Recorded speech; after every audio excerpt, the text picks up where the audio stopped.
we are live. Yes. I think so. Great. Yes. I can confirm that I can hear you, Emily. Amazing. Yeah, I'm just a little bit worried with my connection here, but it should be good. It should be good.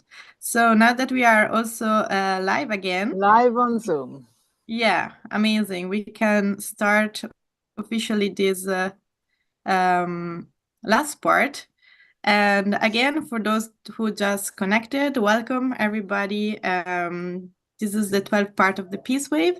And for those who are not familiar with the organizers of the Peace Wave, we are the International Peace Bureau. I am Emily Molinari, and the other organizer is World Beyond War. We will then send maybe a couple of links into the chat, so then you can also explore our website and other activities if you are interested. And this is the third year we have the Peace Wave.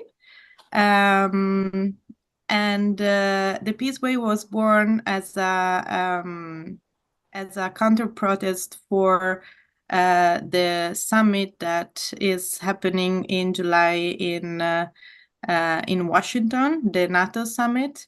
And that's why the Peace Wave opposes all the military expansions, including, as mentioned, alliances such as NATO and other partnerships around the world, like AUKUS.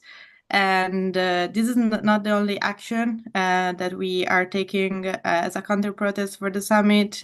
You can see the other actions also from our websites. And in order to fund those actions, we also launch a fundraiser during this Peace Wave. So if you want and if you're able to, we will appreciate any donation you can give. And we will post everything into the chat. But I know that we are having a full last and part of the Peace Wave, so I don't want to take too much time here. And that's why I will turn now the floor to Lisa, our moderator for this part. Lisa is a very close friend of IPB. She was our co-president until 2022, and she's also the vice president of the Italian Association Beati I Costruttori di Pace and the Italian Peace and Disarmament Network. And we are extremely grateful that you can be here with us today, and you will be helping us with the moderation of this part. So thank you so much.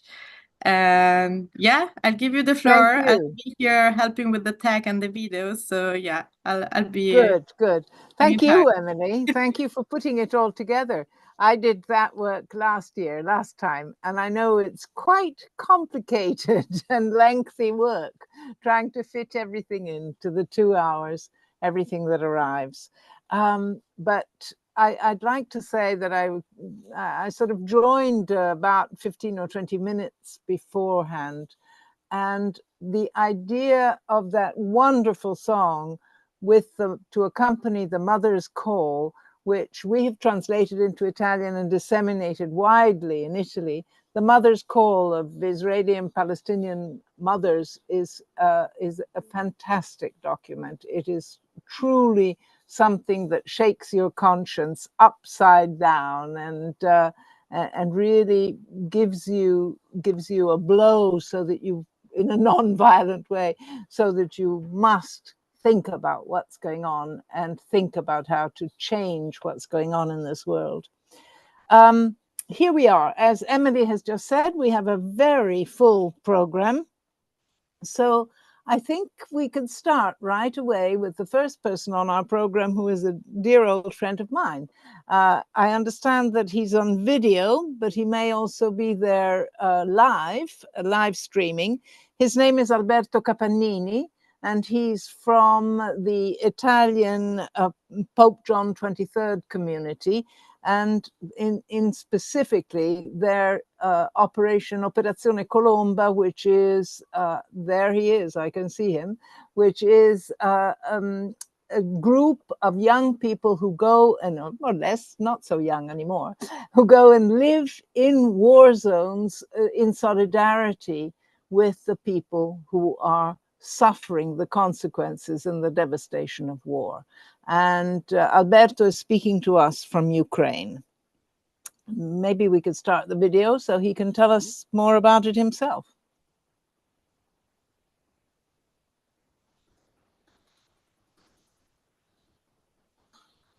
I can't hear it. Is he speaking?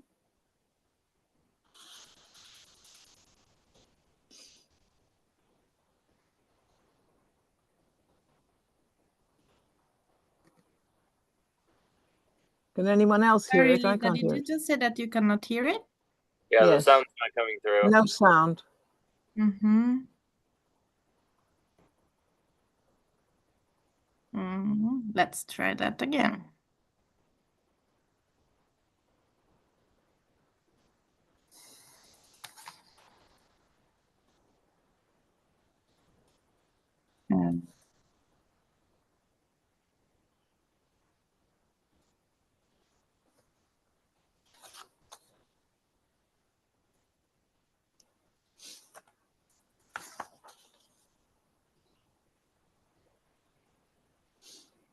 Meanwhile, I'll give you just a few little more information about the community of Pope John the 23rd. They initially operated in former Yugoslavia. That was starting about 27 years ago. And they've lived right on the front lines of war, trying to help reunite families divided by the war. There it is. Is it coming, or is that you, Ahmed? No? I know it's coming. I hope so. Okay. Let me know.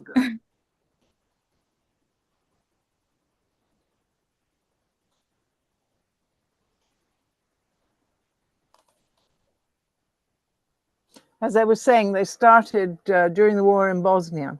And so they were both in Croatia and in Bosnia itself amongst the refugees of all the different ethnic groups, separated by the fronts of war where the fighting was happening, and trying to reunite families to protect minorities, the unarmed minorities, and their protection was also unarmed, needless to say.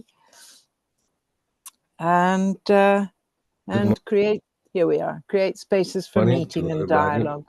My name is Alberto. I'm part of an Italian organization, international Italian organization that is called Operazione Colomba, part of the Pope John 23 community.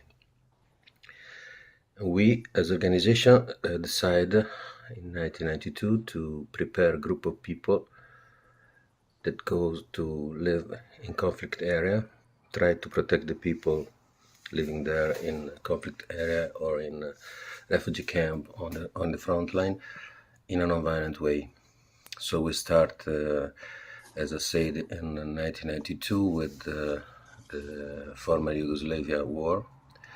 Then we decide to go in other places, in Colombia and Israel and Palestine, in Africa and different parts of Africa, in Congo, Uganda, and Sierra Leone, in South America, in Colombia and Chiapas, as I said.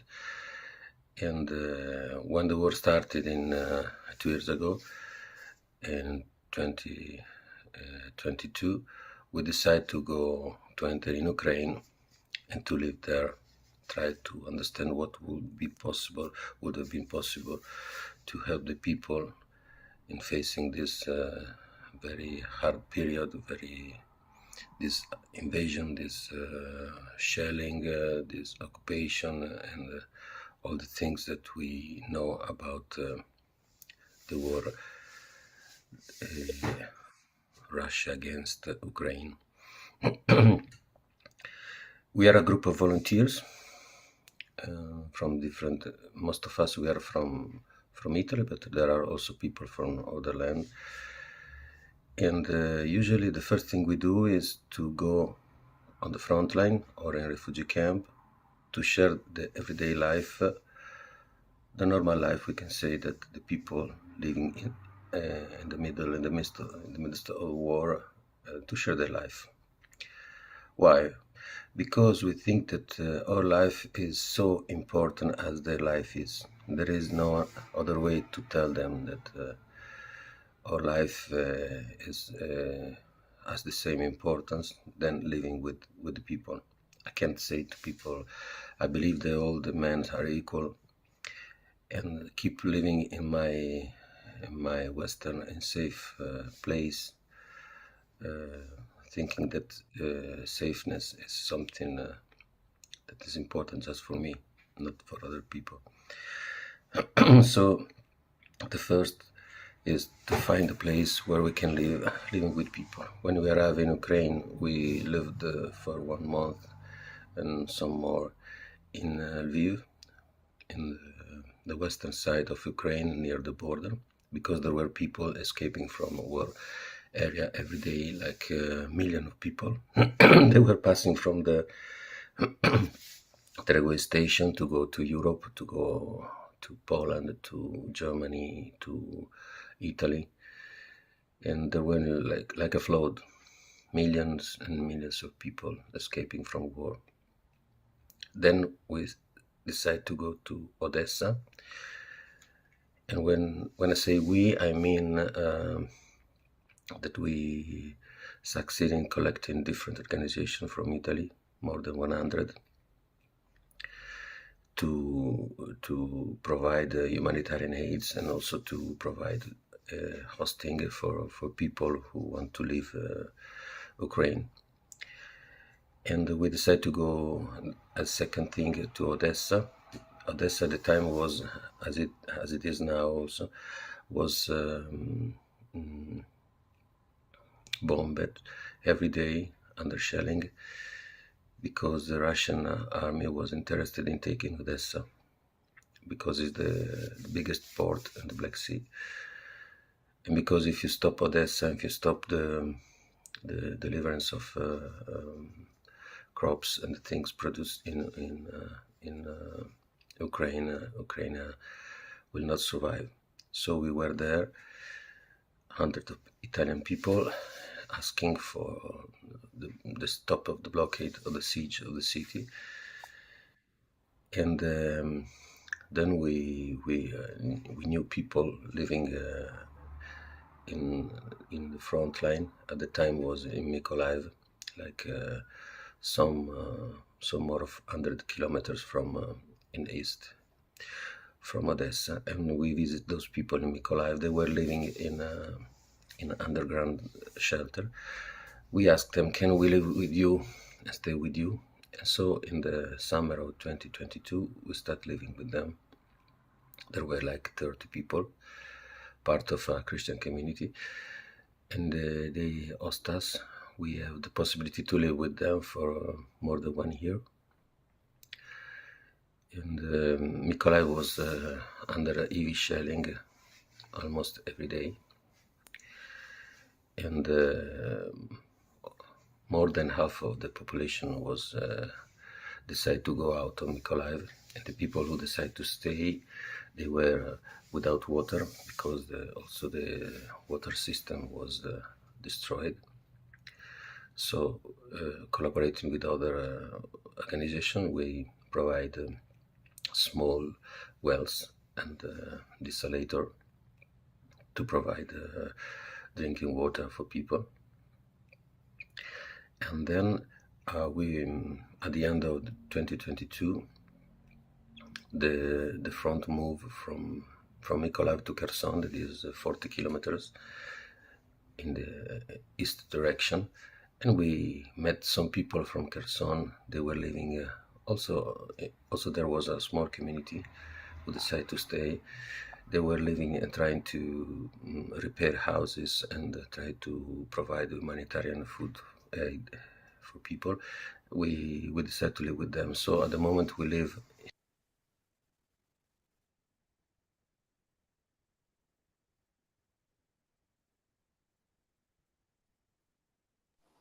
Emily, I think it's gone.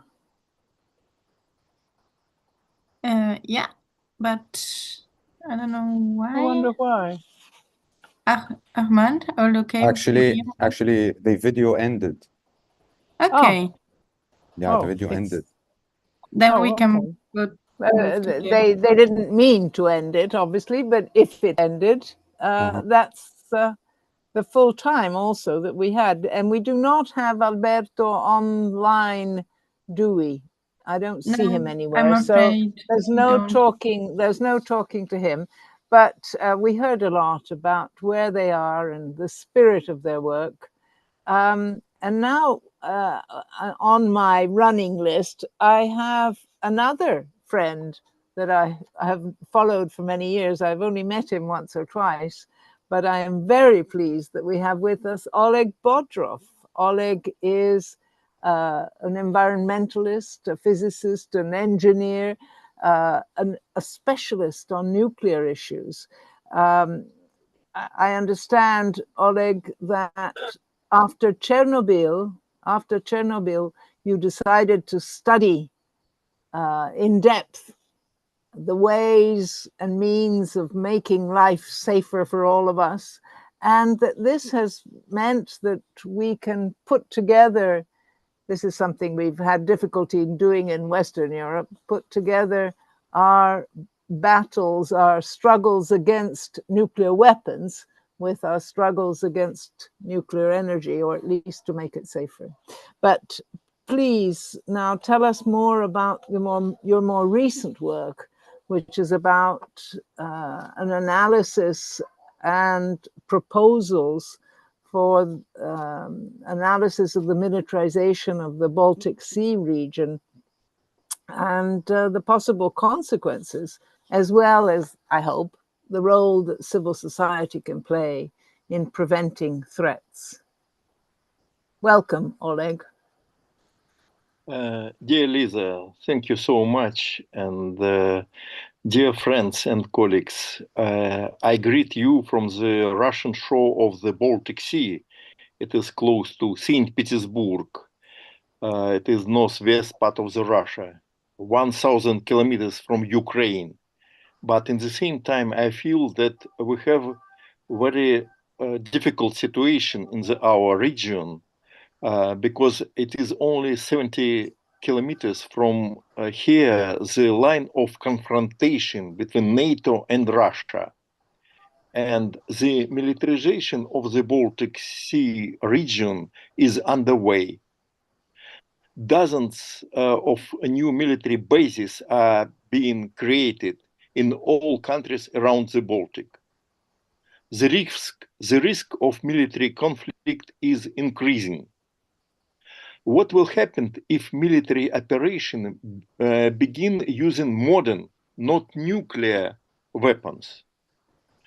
I think you know that the number of victims of bombing of Hiroshima and Nagasaki 70 years after the bombing reached 450,000. In the same time, 20 years after Chernobyl nuclear power plant accident, the additional death like a result of the accident increased and reached about 1 million people in Europe, Asia, Africa, and North America. Thus, the victims of accident at the nuclear power plant were not only residents of Ukraine, but also residents of entire northern hemisphere of our planet. Thus, one destroyed nuclear reactor killed more than 2 times and as many people of 2 atomic bombs. The bombing field, Hiroshima and Nagasaki, are result of rebuilt on the same site. It never be possible to live near Chernobyl nuclear power plant because this territory is contaminated with long-lived radionuclides. I'm looking to the map of the Baltic region. I'd like to demonstrate my screen. One moment, please. You can see the Baltic Sea region. There are a total 17 operating reactors here. Next to them are storage facilities to spent nuclear fuel. This is super toxic, high radioactive waste which is equivalent of at least 200 reactors. In fact, the entire Baltic region is mined with nuclear reactors. In the event of military conflict, it is impossible to guarantee the safety of the nuclear power plant. If they are destroyed, it will be collapse of the lifestyle for 90 million people in 9 countries of the Baltic region, including Russia. I think about what can civil society in the Baltic region do. Politicians from NATO countries and Russia have made it difficult for civil society representatives to cooperate.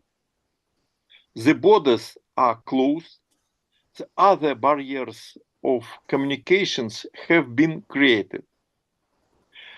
The famous physicist Albert Einstein once expressed an interesting idea. This idea, in context of the current situation, can be interpreted as follows. If crisis has arisen in the system, that it is impossible to find a way out of the crisis if the same stakeholders who created this crisis act. I think civil society in the Baltic region countries need to unite to form a common strategy for overcoming this crisis. We have a common motivation. This motivation is preservation of our common home, Baltic Sea region. Those making the decision to launch military operation in the Baltic region are located thousands of kilometers away in Washington and Moscow. But in the event of the destruction of the nuclear facilities in the Baltic region, we, 90 million citizens of 9 countries, would become victims. The time has come for us to unite representatives of civil society in the Baltic region countries in order to develop a Baltic view of the development of our region. I think such strategy may be relevant not only for the Baltic ecological region, but for other ecological regions. So, thank you. That's what I wanted to say. Thank you. Thank you very much. Thank you. I can't see whether I'm, yes.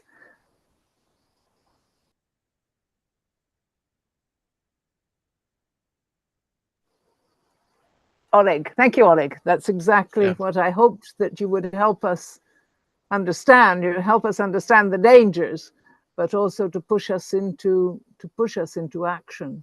I think that's what this peace wave is all about, really.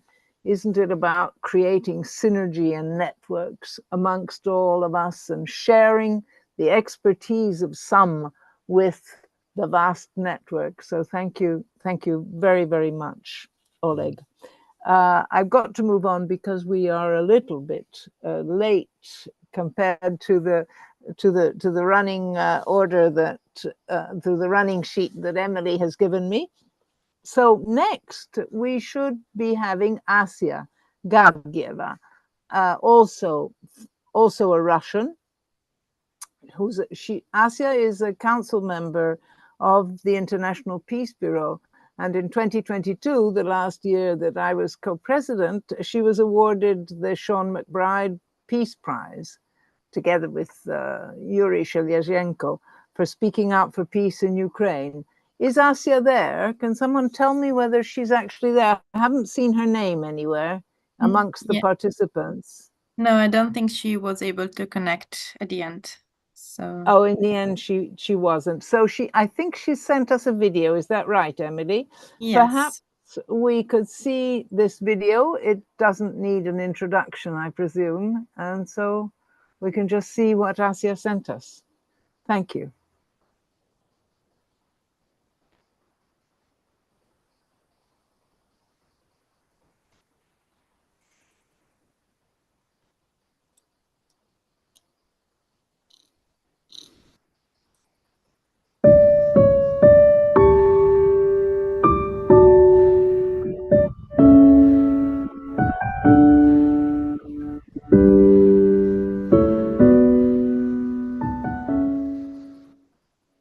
С этой высочайшей вершины России и Европы от имени всех жаждущих мира людей планеты Земля мы обращаемся к лидерам стран и народов и ко всем значимым людям, не только к тем, чьи портреты были подняты на вершину Эльбруса, но и ко всем приложить максимальные усилия, чтобы на нашей планете, наконец, прекратились какие бы то ни были войны.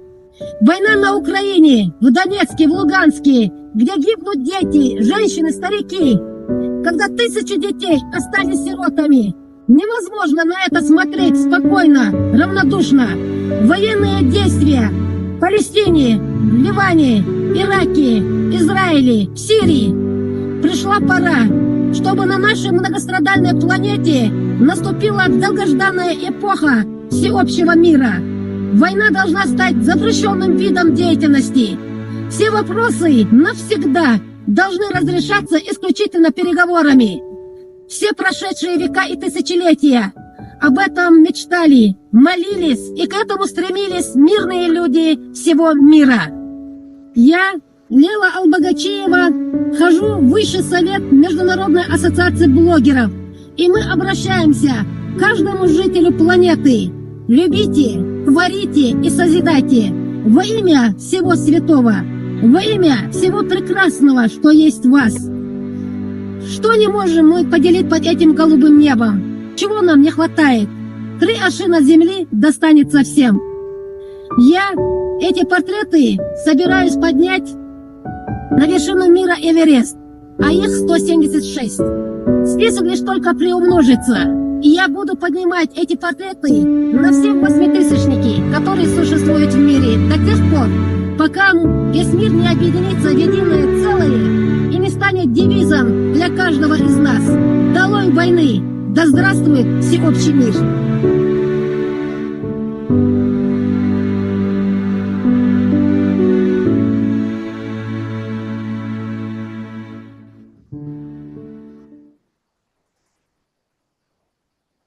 Long live universal peace. That is a wonderful message coming from Russia. I'm very sorry we can't have Asia with us, but Oleg, did you know about this wonderful woman, Leila Albogacheva?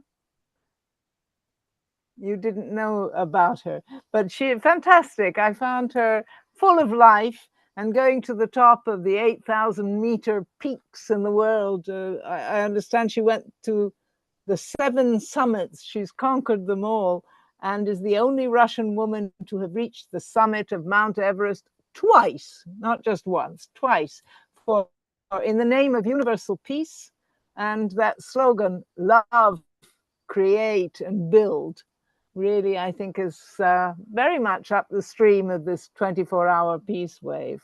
So thank you, Asia, even though you couldn't make it to join us here. But thank you very much for sending that. And after that, we have Yuri. Yuri is with us, and Yuri was awarded the Sean McBride Peace Prize together with Asia Gavgeva. And that was something that we felt very important in that first year of the war, when we all thought the war was not going to last that long. Yuri is a conscientious objector. He is the president of the pacifists of Ukraine. Yuri, you're not in prison right now, but you are in house arrest. Is that right? Are you going to tell us about yourself and about your plans and about what we can do also better. I know that one of our adored lawyers who defends conscientious objectors in Italy always comes to witness the trials that you are being put through. You're quite well known throughout the world, and many of us want to uphold your freedom and your choice and your choices and your way of life. Thank you for what you're doing. You're representing many of us. I can tell you that. Yuri, tell us more. Thank you, Lisa. So, dear friends, greetings from Ukraine. Peace Wave is wonderful and inspiring event which gives hope in desperate time. People from different countries come together to discuss our work towards peace on common planet, which is more than ever war-torn and hijacked by warmongers. Peace Wave come here in time when Ukraine is under attack because of brutal criminal invasion of Putin's army, driven by genocidal intent to impose on Ukrainians so-called historical unity with Russians. In other words, to place Ukraine under yoke of Russian Empire. For many Ukrainians, accepting this so-called Russian sphere of influence means a death of Ukrainian nation, and deaths are literally happening today on both sides of this front line. Yesterday in Kharkiv, during a Russian airstrike, 3 people were killed and 56 injured, including 3 children. In Kiev region, falling Russian missile destroyed 6 high-rise residential buildings and over 20 houses.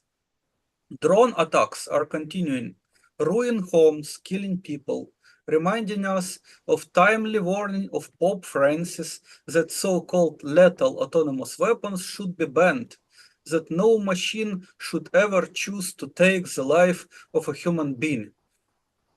Remember Dr. Strangelove, this machine who in fact taking life of all humankind. Reckless warfare using killer drones gone so far that explosions undermine safety of Zaporizhzhia nuclear power station, risking nuclear accident. It is not only threat of nuclear weapons, we must ban nuclear weapons, but also we have this risk. Russian occupation of the Zaporizhzhia nuclear power plant and neighboring city Energodar turned the region into a battlefield, and like everywhere on Russia-occupied territories, civilians are beaten into submission, civic leaders abducted and tortured. The word Energodar means the one who gives energy. But Russian occupation stopped function of nuclear power plant and provokes drone strikes on local energy infrastructure, detonating explosives on minefields planted by occupying forces. So the people in Energodar, instead of giving electricity to the country, are themselves frequently deprived of electricity. And whole Ukraine today suffers from power shortages. I need to use power banks to supply my computer and internet router because the electricity is turned off every day. Half of Ukrainian energy infrastructure is destroyed by Russian rockets and drones. Every day throughout Ukraine, we hear air raid alerts on the streets warning about income of Russian drones. And we see in news feeds victorious official messages that Ukrainian drones hit one or another Russian target. In Kharkiv region near Vovchansk, a woman postman delivering pensions was killed by Russian drones. It makes me worrying about my friend Vitaly Alexeyenko, a conscientious objector to military service punished by a verdict of court in Ivano-Frankivsk for his Christian pacifism. I would like to make a long quote what Vitaly says. This is Vitaly's words. Many people prayed and continue to pray for peace and justice in Ukraine and in the world. God in heaven, says Vitaly, surely hears our prayers, and those powerful in this world must hear too. I believe, says Vitaly, that it is necessary not only to pray for peace, but also not participate in wars. Jesus teaches, love your enemies, do good to those who hate you, and pray for those who mistreat you.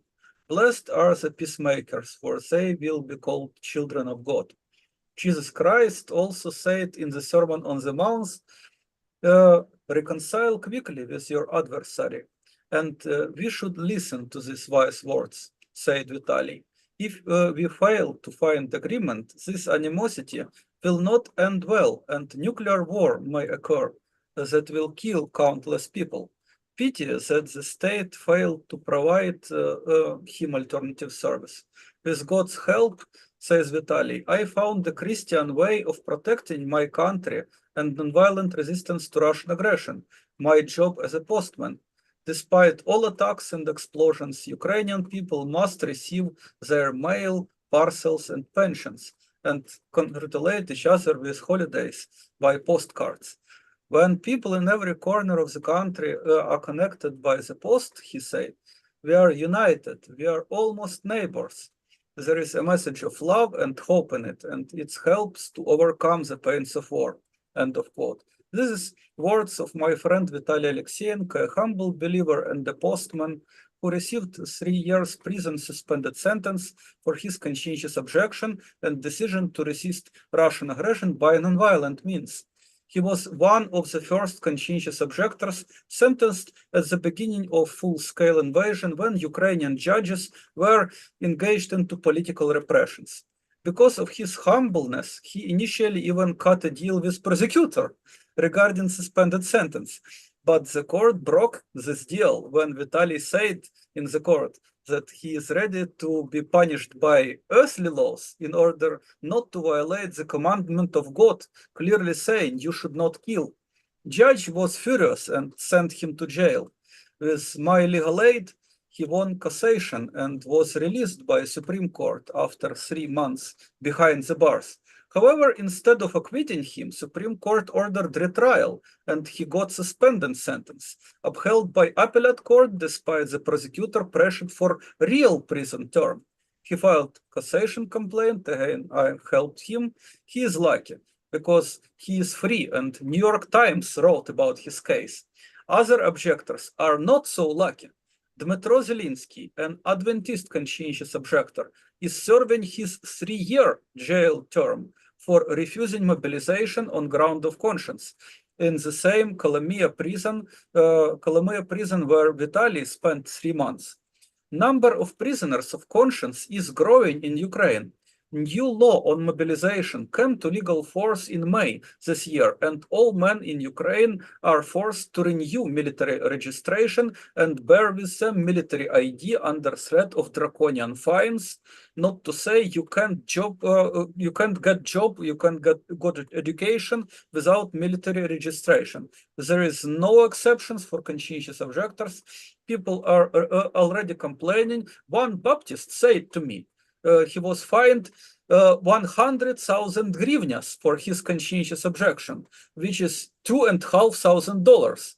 It is for Ukraine, for poor country, it is draconian fine for conscientious objection. Ukrainian army denies human right to freedom of conscience, and it causes horrible human rights violations, as you could read in current report by European Bureau for Conscientious Objection on the website yebko-beok.org. Such legal nihilism is common among many armies. Israeli conscientious objectors are routinely jailed for their refusal to commit genocide in Gaza. In Turkey and its client North Cyprus regime, the military still deny in legal recognition of objectors, contrary to numerous judgments of European Court for Human Rights.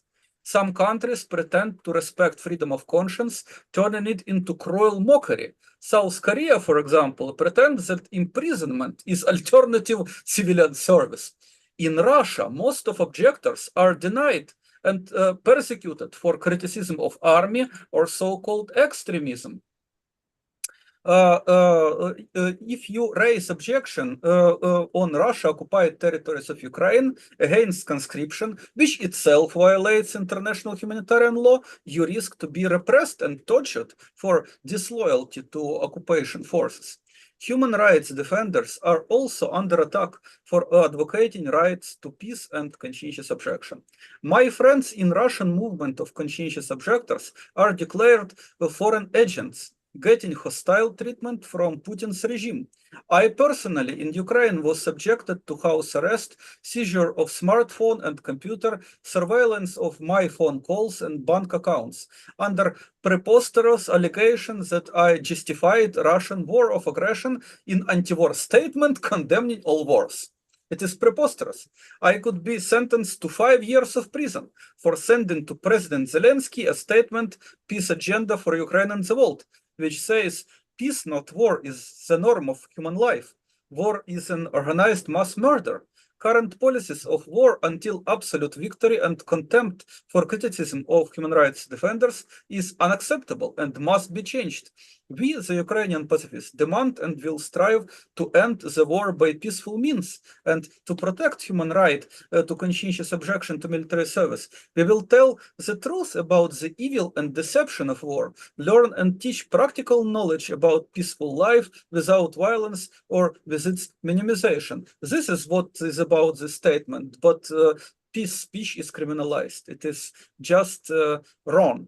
It is hard to advocate peace in times like this, but it is our moral duty and we must perform it with all wisdom and full ethical awareness. We must avoid taking sides and repeating rival justifications of war.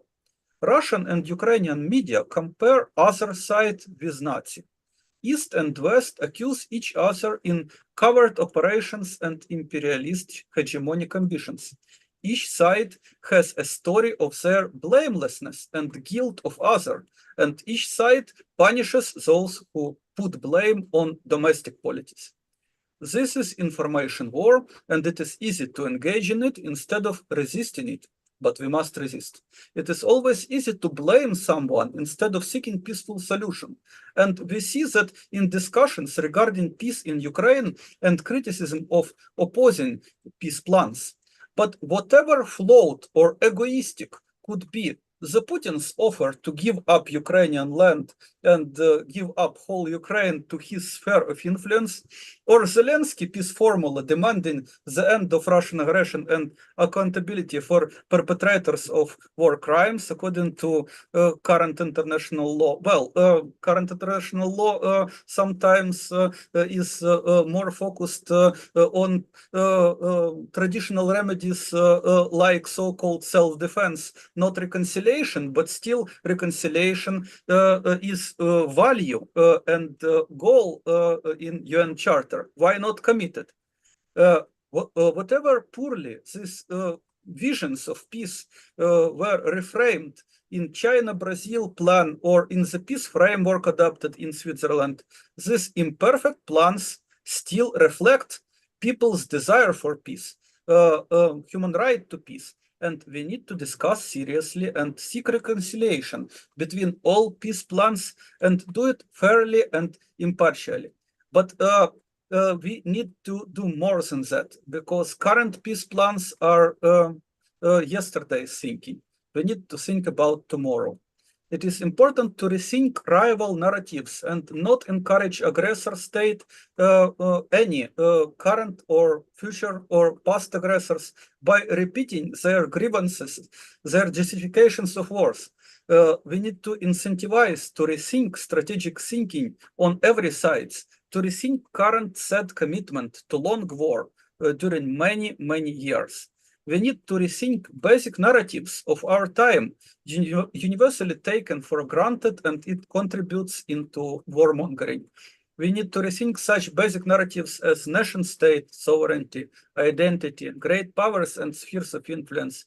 We need to ask simple questions like, are borders, militarized borders, are they deter aggression?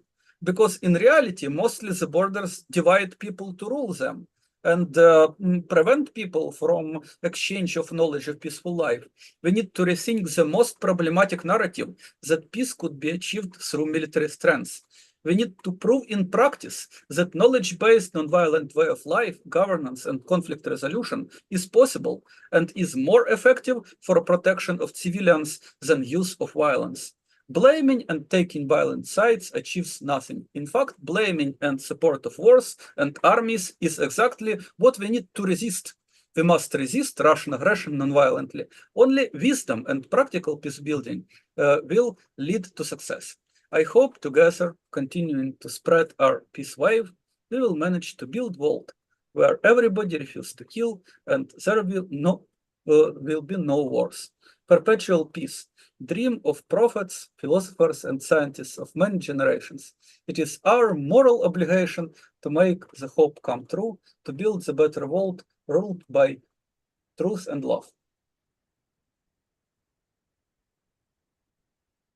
Wonderful, Yuri, wonderful. Thank you for your words of wisdom.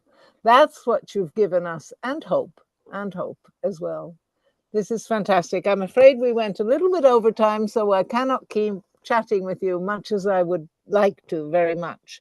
But I understand we have Aslak from the Norwegian organization Stop NATO with us. Aslak has sent us a video. It's a little bit too long for us to show the entire video, but perhaps Aslak would like to introduce it briefly, or would you like us to show the video immediately and we will stop it at a certain point because, as I said, it's too long, but we will put it, since it's available on YouTube, we will put the link in the chat so that everybody can go and see it at their own leisure when they can. Your organization is a member of the Norwegian Peace Council and Norway's Social Forum, and it's also a partner of ICANN, as we are. And you produced this video about the militarization of the Arctic, which is what we were already hearing from Oleg as well earlier. What should I do, Aslak? Do you want to introduce it briefly? Yeah, thank you. Yeah, I think it mostly speaks for itself, actually, with the rapid changes taking place in the Nordic countries. So I will be happy to answer any questions afterwards. Okay. Emily, perhaps we can have the video then. And I'll look at my watch. I'm afraid it's going to have to be interrupted before it ends. Here we go. Hva betyr endring av det sikkerhetspolitiske landskapet i Norden med NATO-utvidelser, økte militære aktiviteter og opprettelsen av flere amerikanske militære baseområder i nordiske land? Denne filmen vil belyse noen sikkerhetspolitiske forhold i Norges nærområder, i Norden og i Arktis, i lys av de nye forholdene. Vi vil se nærmere på aktiviteter og konsekvenser knyttet til krigsfare, økt spenning og fare ved atomvåpen. I det siste har vi sett raske og store endringer i norsk og nordisk forsvarspolitikk. Tidligere alliansefrie land, som Finland og Sverige, har nærmest over natta blitt medlemmer i NATO. Det som tidligere bevisst ble sett på som en slags alliansefri buffer mot stormakters konfrontasjon, er byttet ut med deltagelse i verdens største militærallianse. Norden har fått en framskutt plass i NATOs militære prioriteringer. Det følger en voldsom militær opprusting og militær kapasitetsbygging i Norden, i tråd med NATOs strategier for å samordne militære aktiviteter, ressurser og kommandostrukturer. Militære øvelser følger som perler på en snor. I 2024 hører vi navn som Nordic Response, Steadfast Defender, Global Exercise, Joint Warrior, Dynamic Mongoose, Arctic Edge og Immediate Response. Øvelsene overlapper hverandre nærmest kontinuerlig. Alle de nordiske landene inngår nå avtaler med andre land som gir nærmest permanent oppholdstillatelse til utenlandske soldater og utstyr. Militæravtaler med USA fører til en voldsom knoppskyting av militære baseanlegg. DCA-avtaler, Defense Cooperation Agreement, Avtaler som behandles våren 2024, vil gi USA rett til å ha militær operativ kontroll over store områder og anlegg på 47 steder i Norden. DCA-militæravtalene er initiert av USA og deres strategi for å samordne og koordinere sine utenlandske stasjoneringer og baseområder. USA sier i avtalene at de ikke uforbeholden er bundet av norsk rett og Norges folkerettslige forpliktelser. Flere har vist til at USAs sikkerhetsinteresser ikke nødvendigvis samsvarer med norske. Norge kan på uheldig vis bli trukket inn i en stormaktskonflikt som truer norsk selvstendighet og sikkerhet. Økende amerikansk militær tilstedeværelse med utstyr på norsk territorium betyr at norske områder kan bli utgangspunktet for utenlandske militæroperasjoner som vi selv ikke deltar i. Når USA får sivilrettslig autorisasjon, har Norge ingen kontroll med om deler av norsk territorium kan bli brukt i fangetransport i USAs regi. Deler av baseområdet berører kalve- og beiteområder for rein i hele saken.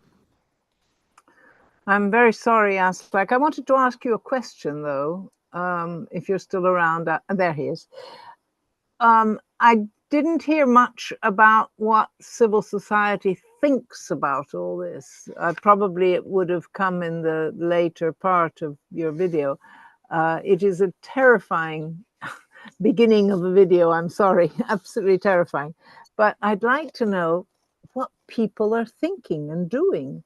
Or is everyone just losing their mind out of fear after the Russian invasion of Ukraine?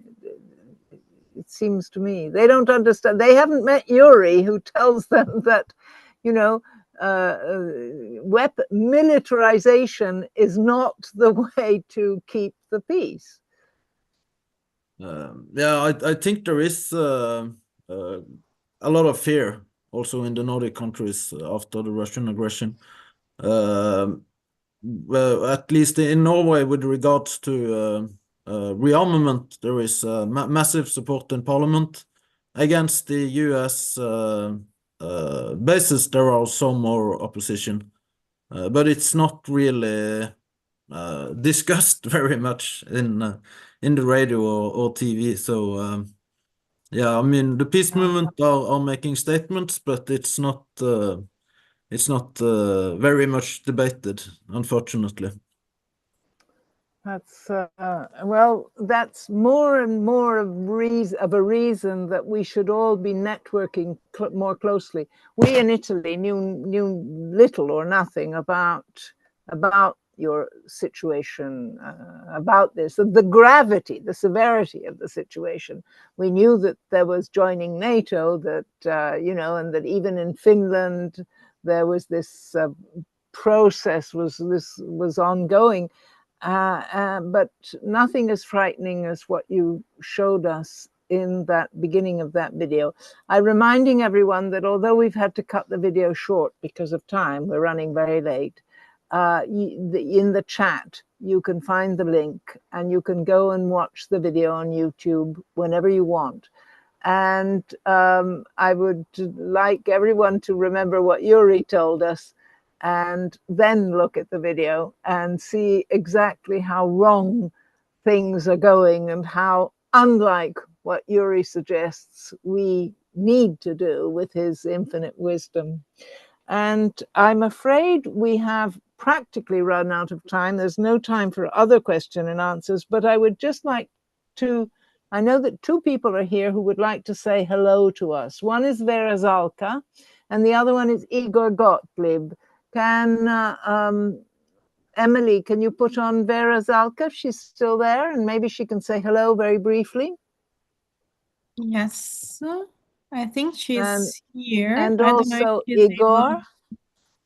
And also Igor, and maybe we can still close on time in 2 minutes. This part. I think both of them are here. I don't know if they can talk.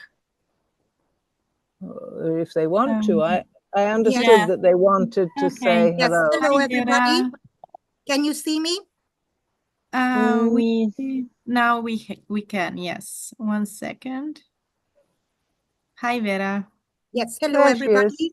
Hello. Thank you for this fantastic peace wave, for the organizers.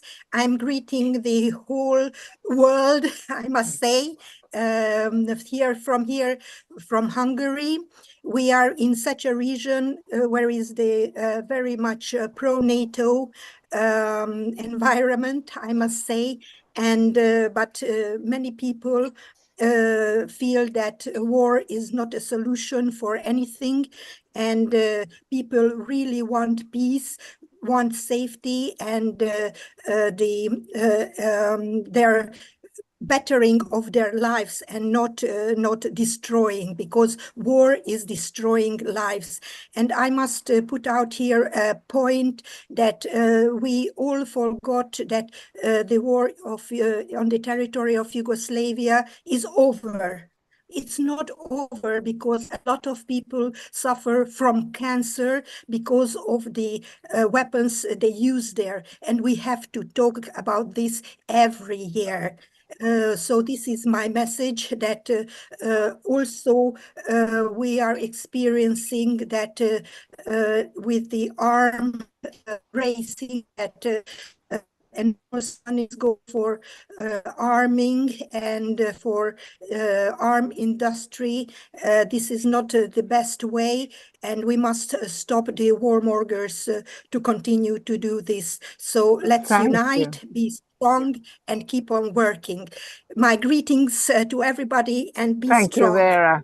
Bye-bye. Thank you, Vera. Thank you, Vera. That was wonderful. And I think later on we will be hearing about cases of people who are victims of the weapons in the former Yugoslavia. Now, what about Igor Gottlieb? Even more briefly. Igor, are you there? I can hear you. All. Yes. Hello. Thank you. First of all, thank you very much, the organizers, for allowing me to address you. And I would like to say one simple thing, maybe partially continuing what was already clear, for example, from what Yuri said, that the war and political repression accompany each other and feed each other. And we should remember about this. Their political repressions are directed, of course, against objectors, what Yuri has told us about.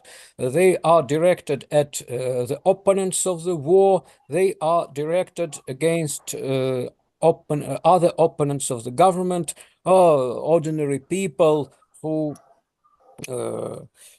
happened to find themselves in some difficult situations. And the main thing I would say is that a campaign of support for freeing the political prisoners, and on both sides of the confrontation line, is a very important thing that should be closely connected with the movement for peace. Peace and stopping the political repression, stopping the uncontrolled arbitrariness of the security services are actually inseparable things. This started not yesterday, not even 2 years ago, because the wars were before that. And for example, the so-called war on terror and anti-terrorist legislation that actually opened doors for lawlessness and lawless political repressions, they existed before that. And just now we see how this is growing and growing in connection with the war, where there are prisoners of war, but there are also political prisoners. Some of them are anti-war activists. Some of them are simply victims of provocations. And when, for example, in Russia, many people go to prison after provocations, we anybody cannot say with any certainty was it a provocation from Russian security services or from Ukrainian security services.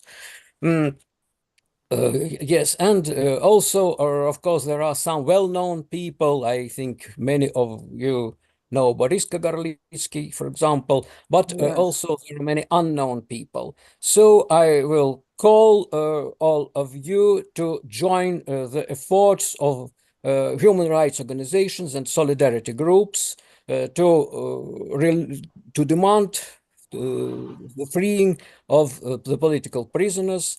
I have told about people in Russia, but of course they exist in Ukraine, of political prisoners in all the countries of the world. Thank you.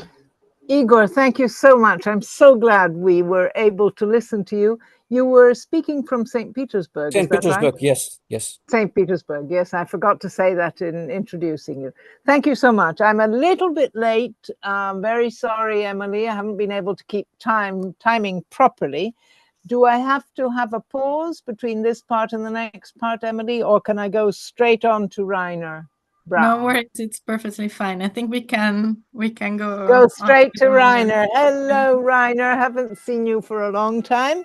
So good. I think, well, let me introduce you. Everybody knows who you are. But anyway, Rainer Brown is the former co-president, not just executive director. That was just the last part of his commitment to the International Peace Bureau.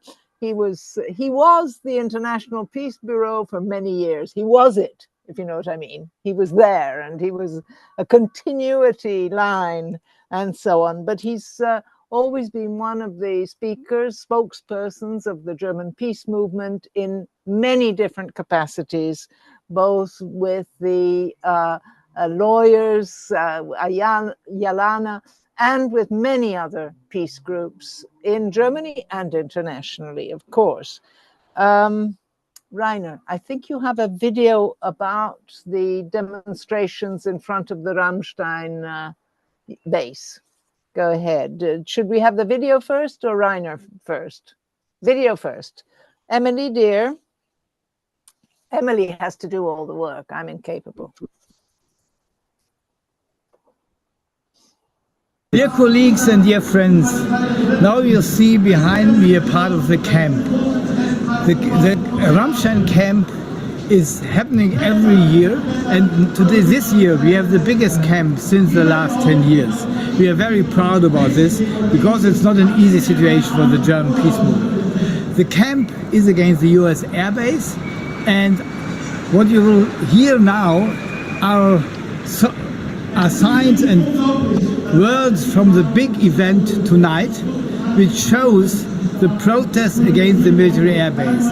The two speakers are on one side the historian and famous peace activist Ganser from Switzerland, who is always explaining the danger of NATO and is protesting always in his lectures against the enlargement of NATO to the east. The second is a Catholic priest, Eugen Drewermann, who was banned by the Catholic Church because of his critical points of view. He is over 80 and he is since centuries a very big activist in Germany. I hope you enjoy the time, and then we will show you the protest action on Saturday. My name is Daniele Gansel. I'm a Swiss historian and peace researcher, and I think we must end the war in Ukraine. We must end it through negotiations. It is possible to end a war through negotiations. This has been done many times all across the world. Right now, here in Germany, where I'm speaking, people only get one side of the story. They only get the information that Russia invaded Ukraine, which is true, which is illegal. This happened on the 24th of February 2022. But there was a story before that invasion, and this story is often not told. And this story is important because 2014, in February 20, 2014, the American government, the CIA, and the right-wing extremists in Ukraine overthrew the government in Kiev. And that really is part of the story that is not told. Once we realize that this was illegal, we have two illegal facts. We have the CIA coup d'etat of 2014, and we have the Russian invasion of 22. So then you see that, okay, it is wrong on both sides, and that will in the end help to find a settlement, because Ukrainians were involved in this coup d'etat. They should not have overthrown their own government, because after having overthrown their own government, Ukrainians bombed the new government which came into power, bombed another part of its population for 8 years, from 2014 to 2022. They bombed the Donbass, so they were basically bombing their own populations. It's not that Ukrainians are innocent. The Ukrainian government was carrying out a civil war. And, you know, I'm not trying to shift blames. I'm just trying to say that everybody is involved in cruel operations, and to get out of this problem, it's important to find peace. Ich bin auch froh, hört man nicht so viel. Ja, weil Baerbock ist schon bekannt. Das heißt, und ich glaube, in dieser Zeit ist es wichtig, dass man sich an seinen Werten orientiert. Und mehr ist nicht gefordert.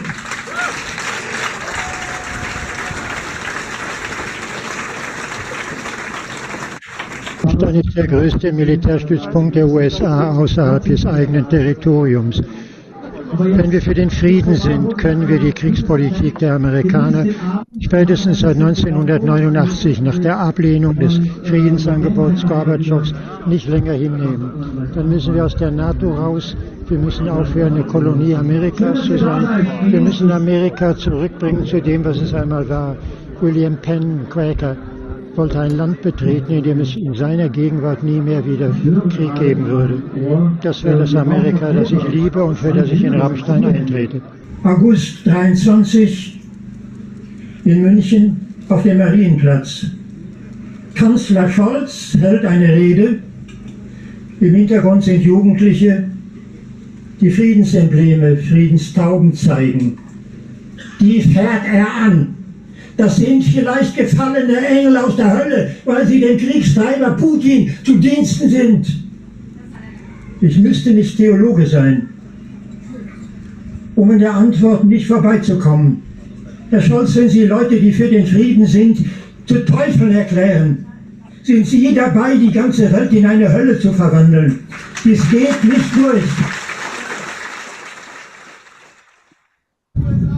Dear colleagues and dear friends, I'm staying here in front of the rally of Stop Airbase Rammstein.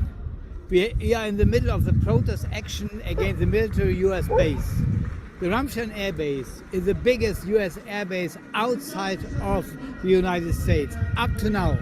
Now NATO is building a new base in Romania, but up to now this is the biggest air base. The US air base is the center for all drones attack in the world. The order for the drones attack giving in the computer centers in the United States has to be confirmed at the airbase Rammstein.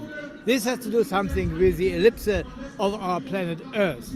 And the second is, Rammstein is the center for all strategic decisions for the Ukrainian war. The Rammstein committee is meeting all 4 weeks here in Rammstein, deciding about the new drones attack, the strategic plans of Ukraine, the engagement of NATO officers and soldiers, the training of Ukrainian troops, and the new weapons for Ukraine. So this airbase is responsible that this war will not stop, and that NATO is always continuing making war in Ukraine, supporting this war. And it is a lie that NATO is not engaged in the war. Yes, they have not used Article 5 of the NATO Constitution, but engage means when you are sending weapons, more and more weapons, more heavy weapons, more exact weapons, and when you are training the troops or one of the combatants, you are a part of the war. So this is the reason we are here and protesting. Rammstein is also the center for all the decisions of the nuclear engagement of the US nuclear weapons in Europe. So it is an airbase which is so important that every year here we are organizing these protest actions. And these protest actions are actions against military bases and NATO. In Rammstein, all countries of NATO have officers and soldiers which are a part of the decision process. But the main decisions are always making by the generals of the United States. That is the reason we are here. We had done, even by the bad weather last week, a very beautiful peace camps. I think you saw in the beginning some of the pictures. We had last night a very international gathering, and today we have these protest actions. These protest actions are for us a part also of the actions against the NATO summit in Washington. And from this place I send you the greetings for the peace wave, for all the actions this week, and I think it is absolutely needed that we are enlarging our activities, that we are working closer together to come to our old dream to abolishing NATO. Thank you, Rainer. Can I have Rainer back? There he is. There he is. Rainer, you haven't got any older. You haven't lost any of your energy. You're still the same Rainer I knew for all those years when we were co-presidents together and so on. But Lisa, you know, like me, the big difference to the last years. I think we never had such a dangerous situation in the world like now. You're right. And I think this is the reason, even when you're becoming older, you cannot give up. It's the wrong time to give up. And I think we have to do everything. This includes this beautiful peace wave to strengthen the forces for peace and against these dramatic war situation. I think this is our common job, and we will not give up. We will not give up. Giving up is the only wrong thing to do. Yes. Everything else is good. And I think, though, that we need to believe that we can do it, because we tend to become a little bit too despairing sometimes, but we shouldn't. Look at the peace wave. Look at all these people who are coming together, who are talking to each other.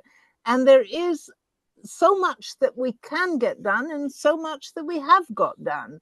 And if we can talk to people's consciences, I think that we've got it made.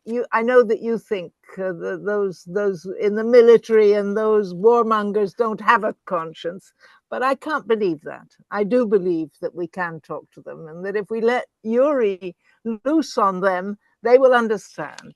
You know, the interesting you don't point agree with me. The interesting point of the last developments in the international society is that we have more and more critical voices from generals and high officers in the different armies. They understand how dangerous is the situation.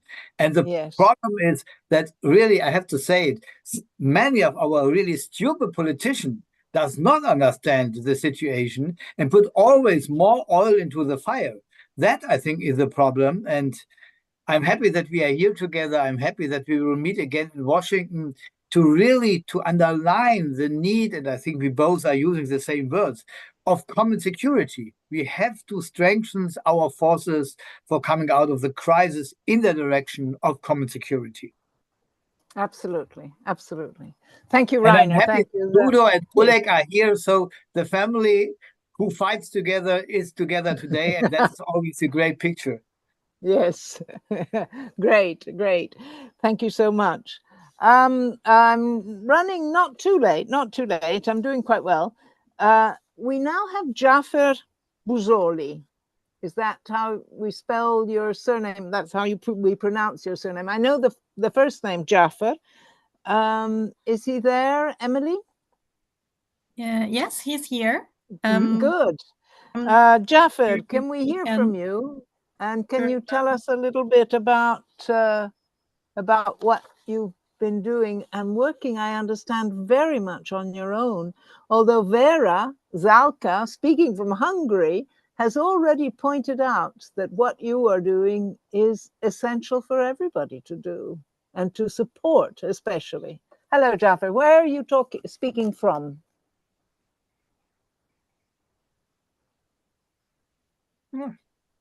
We can't hear you. Yes, now we can. Yes, fine. Well, thanks much. I really appreciate the whole event. I mean, it's so inspiring. It's also very much motivating, encouraging to do even more than this, because we need this kind of networking especially for the ones who are doing this job on themselves as an individual, as an activist. My name is Jafar Buzoli. Jafar Buzoli. Jafar. Yes. Greetings to all of you from Kosovo. Yeah.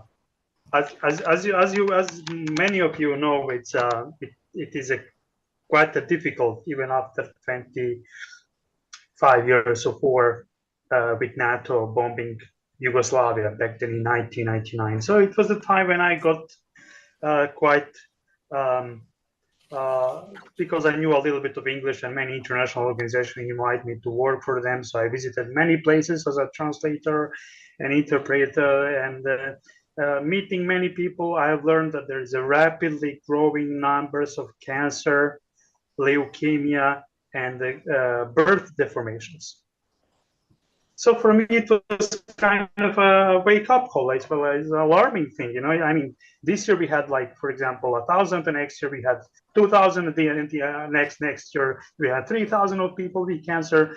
You know, it was already the whole generation was distinguished somehow. So it was alarming, chaotic numbers for me. So in 2014, my mother had died, my 2 uncles, 13 neighbors, 2 children in our family. So I said, okay, something is wrong. So I wanted to do something on my. And the very big problem I came with is that our to that, because NATO is being considered as a savior of the Kosovo nation, as a mother and father of Kosovo. So they will not blame NATO for doing a bad thing in Kosovo. So I decided to raise an awareness, this important thing, and tell how this actually is bad for the whole inhabitants of Kosovo. So since I wasn't able to get any institution to support me, I did it myself. A part of raising awareness and motivating people to come over and do stories and involve other stakeholders in the issue. I had many journalists, in fact, who came over, and after spending few days, they already got some serious lung problems. So, you know, for them it was already you know, something that they would consider something when they go back to their country. They would do the complete check of their lungs and their health issues. So imagine for those people living near the bomb sites. So, for example, I live in a house which is only 8 kilometers far from the first depleted uranium bomb site. So I wanted to do something that will somehow, maybe in a way, help the community in Kosovo. So I did the decontamination of the bomb sites. I went to the many bomb sites in the south of Kosovo. We decontaminated them. We also put the health soil on top, and we seeded grass. We planted grass on top to make sure that it's a live thing, because there are so many people nearby living, including children.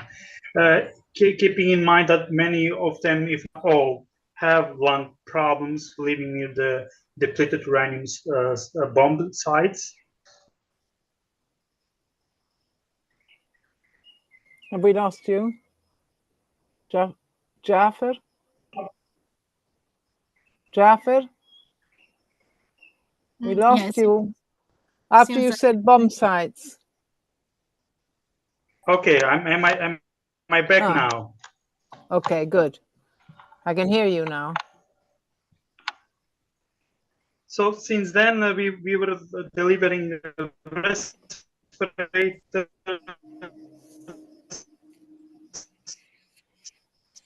and inhalators for those who are quite in a bad position. A YouTube link, which you might play now. You can also Yes. Phil Miller from DEC visiting Kosovo in July. And we did a video. We can't hear you very In well anymore, Jaffer. Try it exactly like that, closing your screen, and just continue talking and see if we can hear you that way. Okay, am I back now? Yes, we can hear you now much better. Well, if you just put I've sent you the link of the video. If you just put the video, you will have the whole thing, because I will be probably okay. So okay. Just play can video. Can we do that, Emily? Can we do that, Emily? Yes, it's in the already chat. in the chat. Yeah. Okay, we'll do that, and then if you're still around, we will say thank you afterwards, Jaffer. Sure, I'm here. No worries. Where in Kosovo are you speaking from? It's Gračanica. It's near the Pristina. I know Gračanica. Yes, I know Gračanica. Okay, good. I just wanted to know. Here comes the video. I think the idea was just for people to watch it if they want from YouTube. Oh, okay, okay, okay. Yeah. And we can move on because we're late. Is that right? Yeah, it's up to Jaffer. Jaffer, you can keep on talking then. You can keep on talking if you wish for, and we will not watch the video now, but we will just I've just put it there just in case someone wants to learn more. Okay.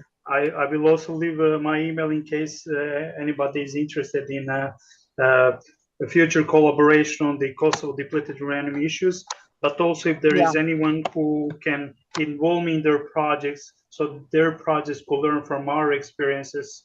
I'm open for any event, any workshop, conferences, and even project that is in the favor of banning nuclear war in the future. Okay, wonderful. Thank you very much, Jaffer. Thank you. I appreciate your call and the whole event. Very much appreciate for that. Good. I'm glad, and we appreciate your participation. I am now looking at the timetable of my running list, and I am very far behind because I made a mistake earlier, and I now need to call on Maria Cernat and Florina Tufescu. There they are. There is Maria, anyway. Here we are. Are you both there together? Florina had to travel today, and I will be doing the talking. I think I sent a short video, and after that, I will do a short presentation. Okay. Emily, possible to play the video. Yes. Fantastic. I didn't tell you all that Maria and Florina are with the World Beyond War from Romania. For a month now, Romanian students have been protesting at the University of Bucharest in front of the psychology faculty. They demand that the University of Bucharest cease all collaboration with Israel until it halts military operations in Gaza. Their efforts were ignored until last night, June 20th, when the university summoned the gendarmerie to intimidate them. There were more gendarmes than students. The students were fined and left, but the authorities' approach to handling a peaceful protest is deeply concerning. This is Romania's first pacifist protest. It is the first time that youth have united around the idea of peace. They are still fearful and unwilling to expose themselves. The interview I conducted with a young protester is under anonymity, but there is hope. There is hope that we will finally have a pacifist movement in Romania. That is why it is more important than ever to harness this wonderful energy created around the cause of Palestine and channel it into a broader pacifist effort. We are still in the early stages, still forging connections with much younger people who have been activated through exposure on social media. But there is hope, and there is a kernel of pacifism that we intend to nurture and transform into a movement strong enough to bring about lasting and desired change. We are at the beginning. There is a significant age difference between us and the young pro-Palestinian protesters, but there is hope. We don't want to be another heroes. If tomorrow looks like today, we want to be part of a new beginning, where World Beyond War is here to stay.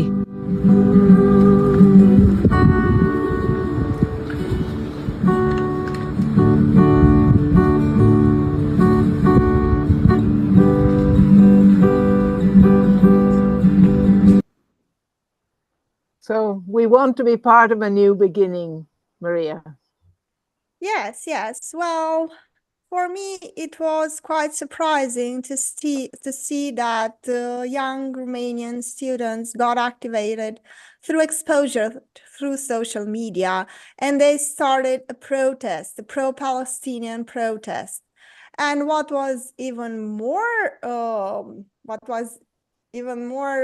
interesting was that Florina Tufescu, a researcher and translator, reached out to me and suggested that we start pacifist organization in Romania, a local branch of World Beyond War. And I said, why not? Because I think it is so important to advocate for peace. Now, if you'll allow me, I will do a very, very short presentation. I promise I won't be long. I did a presentation, not here. Sorry, I will share it right away just to find it. Just a second to see where it is. It is so infuriating that I can't find it now. Where is it? I have a ton of things open here, and unfortunately I can't find it right away, but I will, I promise, because I have it ready. Okay. It has to be here.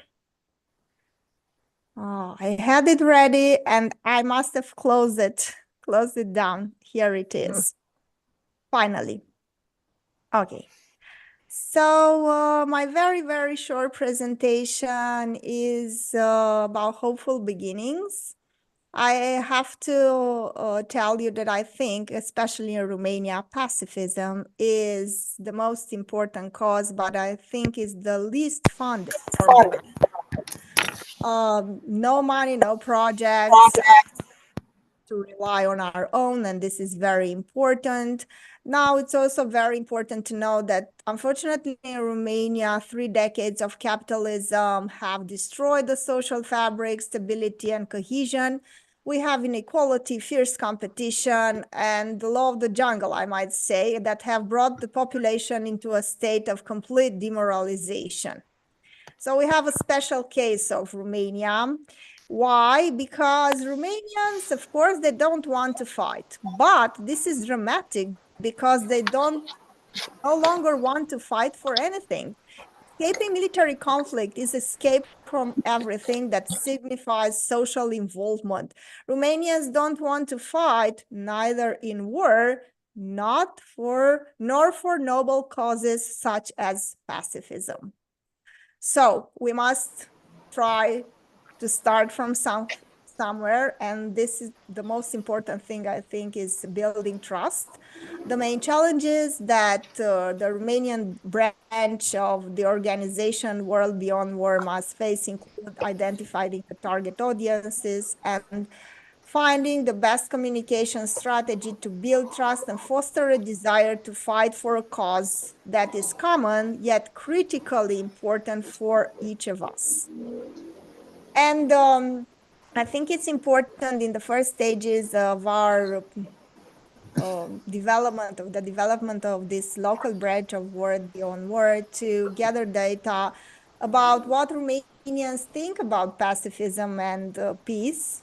We might also acknowledge the fact that Romania has a very complicated history with Russia, and when you talk to them about peace with Russia, they might be very reluctant, and on top of everything else, they had the huge propaganda machine that encourages people to act on their most violent impulses, and when they hear Russia, they tend to click, and not in a good way.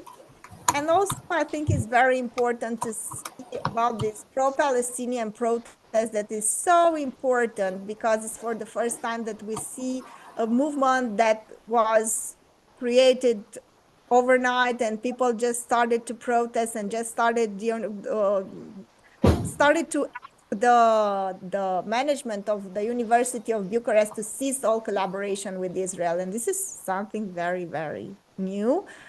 And I will end, of course, with the title of my presentation. I hope this will be a hopeful beginning for us. And we hope that through effective communication, the use of research, social media, and wise communication strategies, we will reach out and we will find the best way to spread the pacifism in our country, Romania. Well, thank you. Thank you very much, Maria. Thank you very much. Because as I said earlier, when we heard all the specialist information from Oleg, for example, or from the Norwegians with all their research on what NATO is doing and so on, each one of us has a special knowledge to share with the others, and that's what a network is all about. So thank you so much for having done also this presentation on what is needed. And do not hesitate to reach out whenever you want. Tamara Tufesco is in the waiting room. Is Tamara your colleague? No. It's her mother. We are so mother. pleased that she also joined. And I think it's fantastic to have also her. She's an elderly woman with a strong commitment for peace. Like me, probably. Good, great. Welcome, Tamara. But I've got to move on. Otherwise, I shall get us very, very late. Thank you so much again, Maria. Next, we have on the running list Michel Monod. Michel Monod from Geneva, Center for Nonviolent Action. And Michel has sent us a 2-minute video. He's a member of the Center for Nonviolent Action in Lausanne. This organization promotes nonviolence in schools and colleges. It also has a political participation in the policy making in their country. They are active as a political actor. And recently they have presented a petition in Parliament for a ceasefire in Gaza. And for that petition, they collected 2,000 signatures. I think that's what we're going to be seeing in the video. And then Michel, I understand it's in French only. And that Michel will speak afterwards. Perhaps if needed, he will tell us what the petition says. Can we have the video? Yes, there it is. Open letter to the Federal Council and to Parliament from the Center for Nonviolent Action. Stéphane Hessel, whom we all knew, always used to say, I'm indignant. Oh, no, sorry, can't. We should believe ourselves.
Well,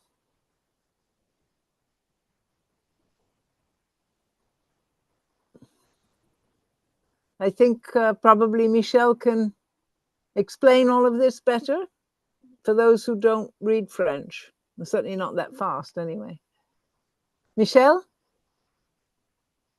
Are you there? I see him in the participants, but yeah, I'm not sure. I saw him there earlier. That's why I was so happily suggesting that he tell us about it. I'm sorry, I couldn't really translate much. I have a feeling that it went very fast in French for those who are not fluent French speakers. But it's very interesting because this is yet another aspect, which is the aspect of international law, national law, and international law. And this has always characterized and been one of the most important special spheres of action of our peace movements, because we are the supporters of international law, not the warmongers. And international law is there to protect the right to human life, to protect the right to peace. And that is what we must never tire of appealing to. Sorry, that was a little bit of a lecture on my part, which was not necessary, but I felt it right then. So even though I'm a little bit late, I've recovered some time. We're going to go to I'm sorry to interrupt you, Liz. I think Michael Michelle sharing the screen. Can you hear us? Can you speak?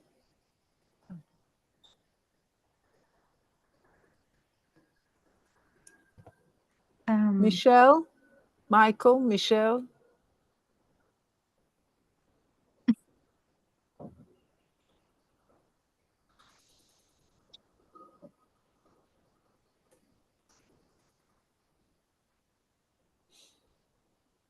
No, I don't think, maybe that's somebody else then. Yeah, it was Michael's screen, but maybe he has some technical issue. Okay. I think we can, yeah, we probably can I think we should move on then. Yeah. We're already a little bit behind and we've got videos.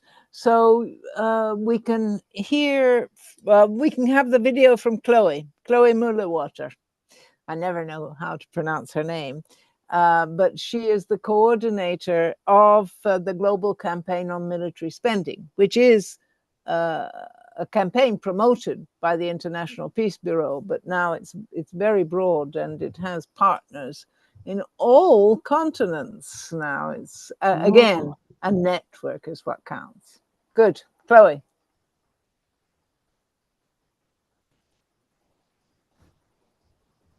Hello, everyone, dear activists and fellow advocates for peace. My name is Chloe Mullerwater, and I'm thrilled to be here with you today as part of the Global Campaign on Military Spending, or GCOMS. My journey into peace activism began during my studies in peace, conflict, and development. It was during this time that I started investigating military expenditure and its impact on global peace, particularly within the peace movement in Spain. What drives me to participate in peace-building activities is a strong conviction that peace can only be achieved through peaceful means. It's unrealistic to think that violence can lead to peace. We urgently need to reduce global military spending and instead invest in cooperation, diplomacy, multilateralism, and other non-violent conflict resolution methods. GCOMS was launched in December 2014 by the International Peace Bureau, and our mission is simple but powerful. We push governments, especially those with high military budgets, to rethink their spending and redirect those resources into disarmament, conflict prevention and resolution, common and human security, health, education, and climate action.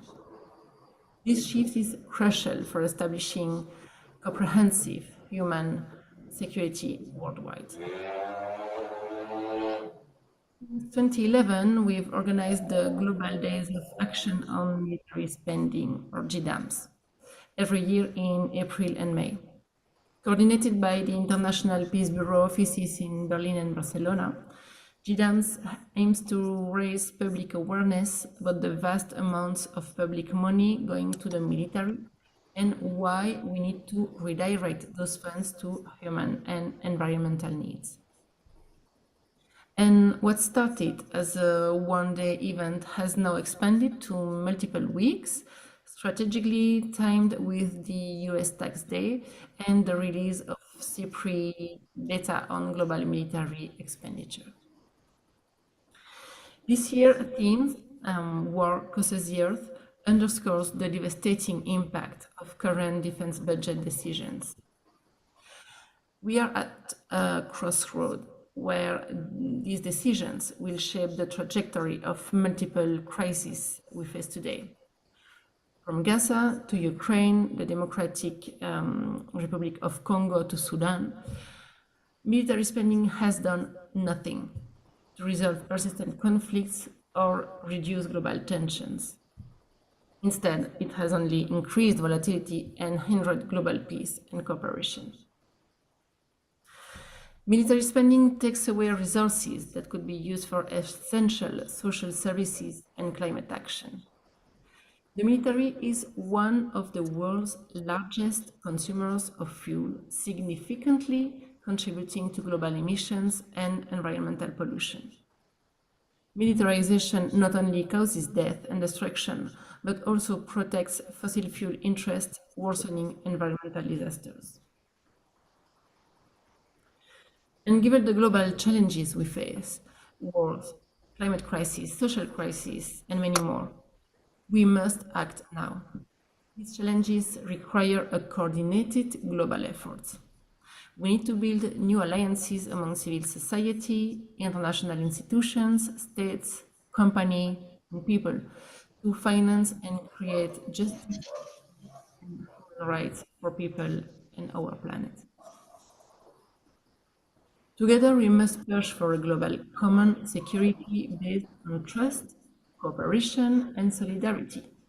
Reducing military spending is the first necessary step to building peace and creating a sustainable world with dignity for all. We then call governments to reduce military spending and reallocate resources to address urgent global challenges. Expose and counteract the influences of the military-industrial complex. Pursue genuine global disarmament and the arms trade and halt arms shipments to conflict zones. Commit to a fourth special session on disarmament, given that the last one was 30 years ago. Prioritize justice over arms profits. Cease arms trade with Israel. And work towards a ceasefire and end to the genocide in Gaza. Develop new international and regional security frameworks based on common security and the UN Secretary General's new agenda for peace.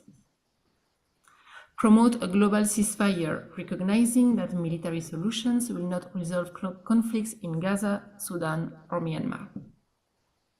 Shift geopolitics away from violence, fostering global governance through cooperation and dialogue.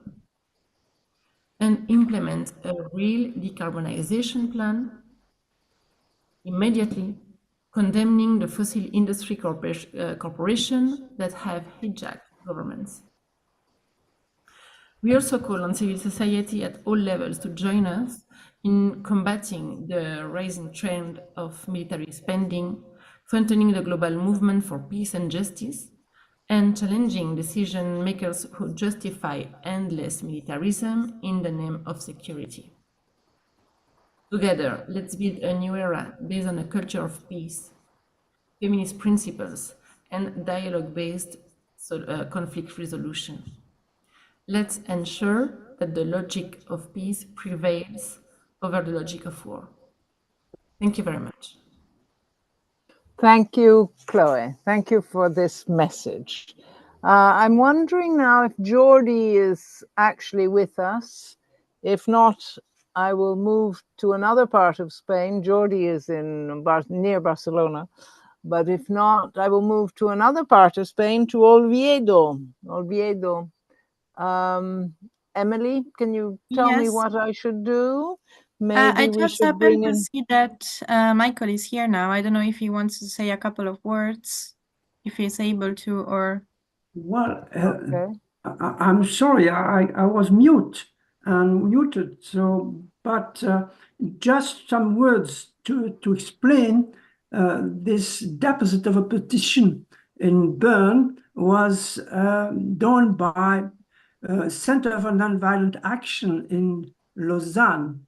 It's a committee for promoting nonviolent action, and we also use possibilities for every citizen to influence the government of Switzerland.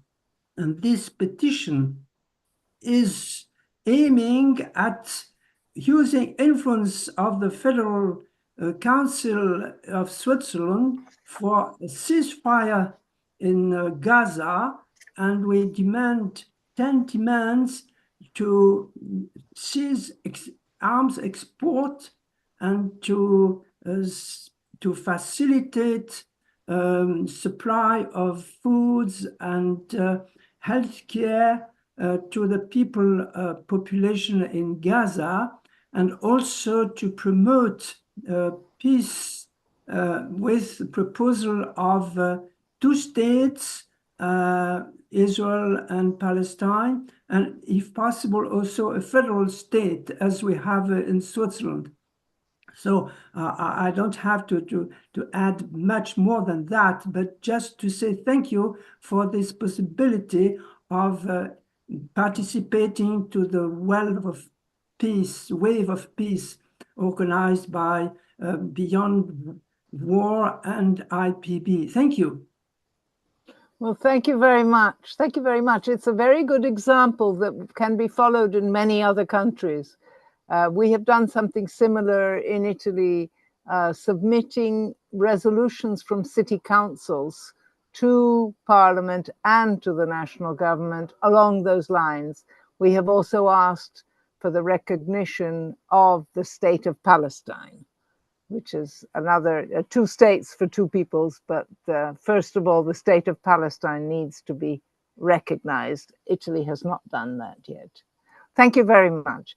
Thank you. Shall we go to Maria Cueva, whom I remember from last year? Are you there, yes. Maria? No, Maria is not connected, no. But they send us a very brief video. Oh, so okay, good. I'd like to share this. Let's see the video.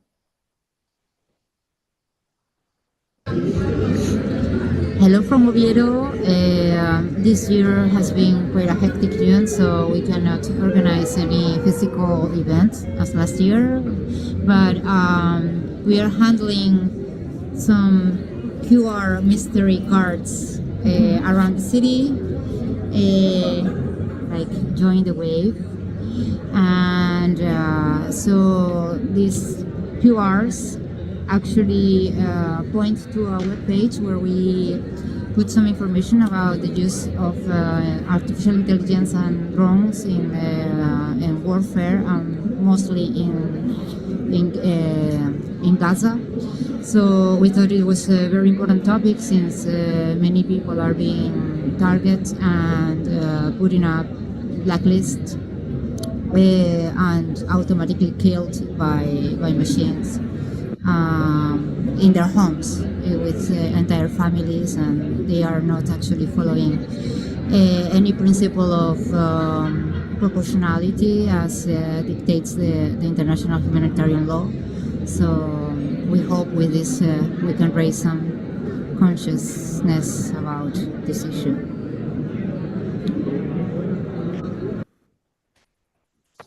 Thank you. It's a charming idea, the mystery QRs.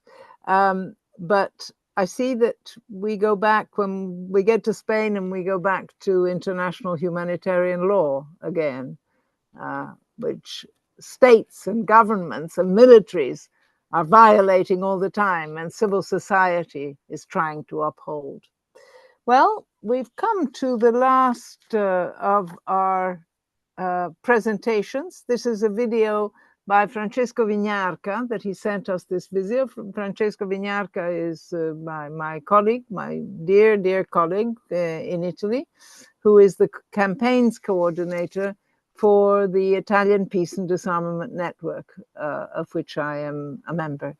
And so we will watch that. I think it's a bit longer than the time we've got, but Emily, you tell me. I think we can go to the end of that and then you can say goodbye, or if not, we can cut it a bit short. I was going to say the same. I think since we are in the last part, we can get a little bit over time. Good. I hope participants don't mind. It'll only be a little bit, 3 or 4 minutes. Okay.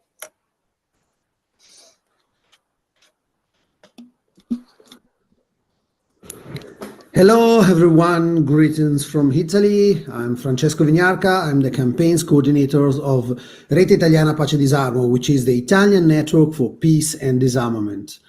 I think that it's important for us to participate in this peace wave because we can give you an example of how the Italian civil society is working for these issues and why and how we are connected with the international work of the campaigns, the networks that all together are trying to push for policies that aim to build a world in peace and not a world dominated by militarism, wars, and of course, weapons.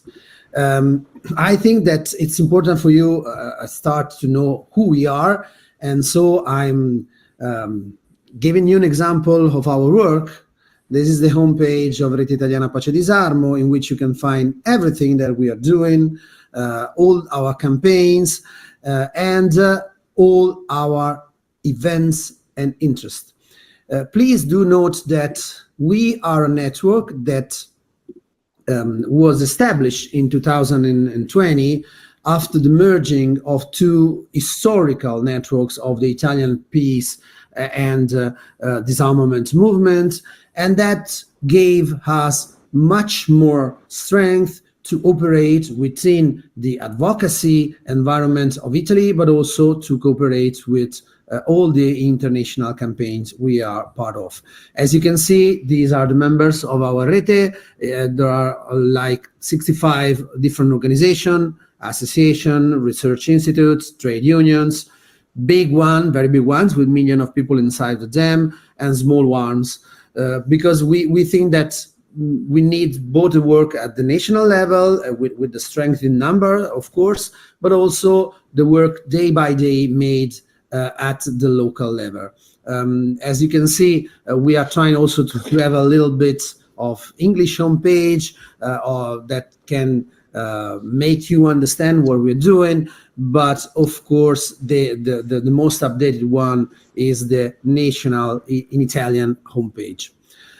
What we are doing right now, we're doing a lot of things, and I also put the website link here. This is the one in Italian, and of course, this is the one in English. What we're doing here, we're doing different things, but I will only give you some example of couple of the first one is an issue that we share also with IPB. We work in the last few months at the Civil 7 process. The Civil 7 is a process, an engagement process, official one with the G7, which this year has just been held in Italy, in Puglia. And we gathered together with a lot of organizations to work to present a communique with proposals of the civil society to the leaders of G7. Of course, we are much more, we are much more, fond of multilateral organization of the United Nations, of course, with the European Union as well, because those represent a democratic way to engage with the international issues. But as long as we don't like a lot the approach of the G7, which claims to be the great leaders and the great countries of the world, G7 exists. And it's important because it shapes policies and obliges some other countries to work in some direction. So we found out that working in these issues and this process is important. And with IPB, the International Peace Bureau, we were the ones coordinating the working group on peace, nuclear disarmament, but also on common security. Last year, during the G7 in Japan, there was the first year in which there was something dedicated to nuclear disarmament, of course, because the summit was held in Hiroshima. But we decided this year to add a lot of issues.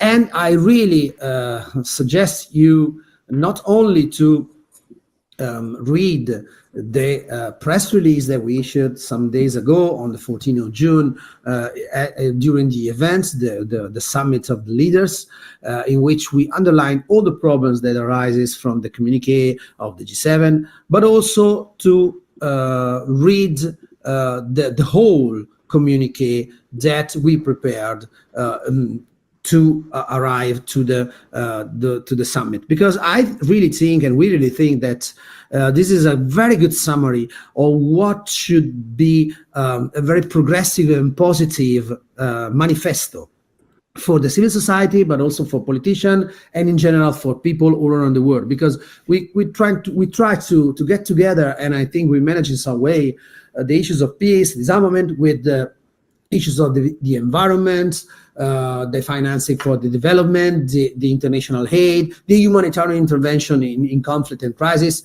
So I really do think that this was a very good job that we were able to do.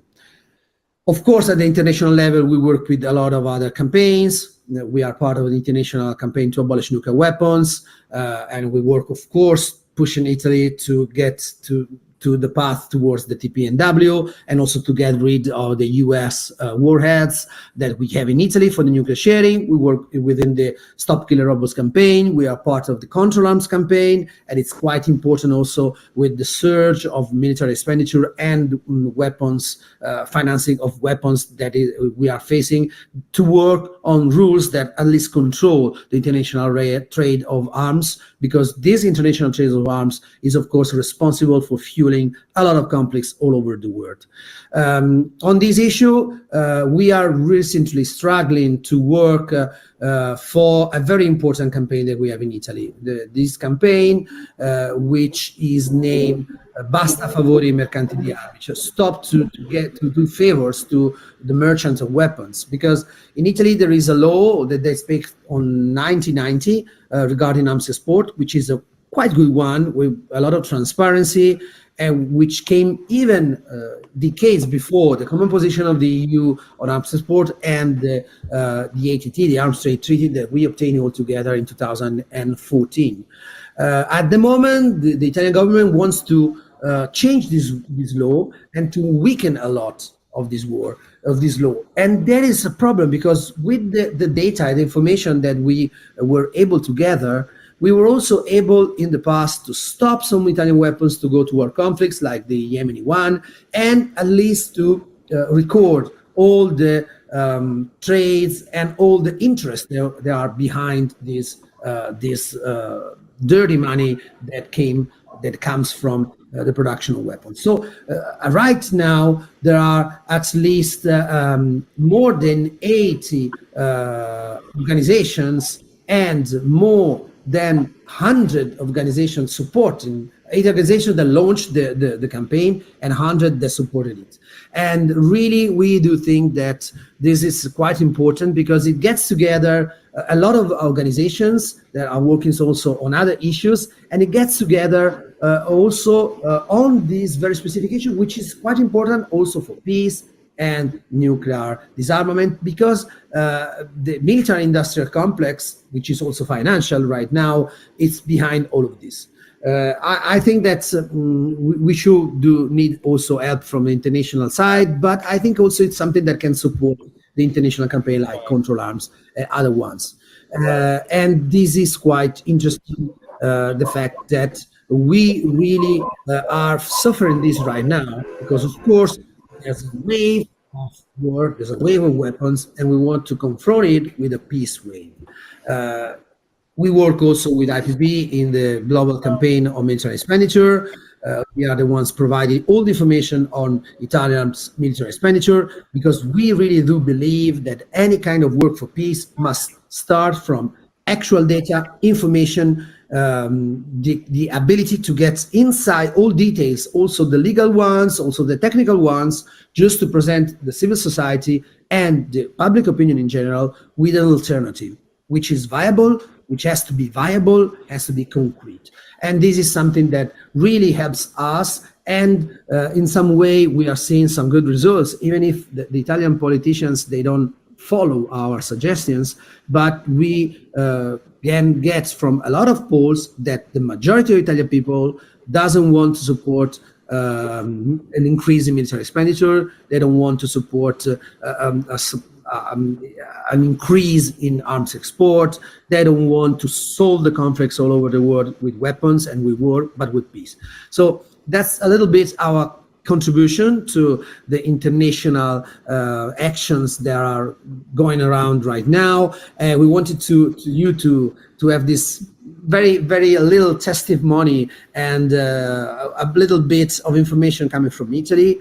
Of course, let's keep in touch. You can reach out our website, you can write to us, and you can see us in all the venues, all the campaigns, all the mobilization that all over the world are taken in the name of peace and in the name of violence. And we really like the fact that the International Peace Bureau and all the people involved in Peace Wave are trying to get it connected, because only with a real strong connection between all of our actions and all of our campaigns, then we will be able to present a really compact peace wave that can change the policy all over the world, change the decision made by the policymaker, and build up a new agenda for peace, for disarmament, for justice, and for having a climate that can permit everyone in this world to live at best.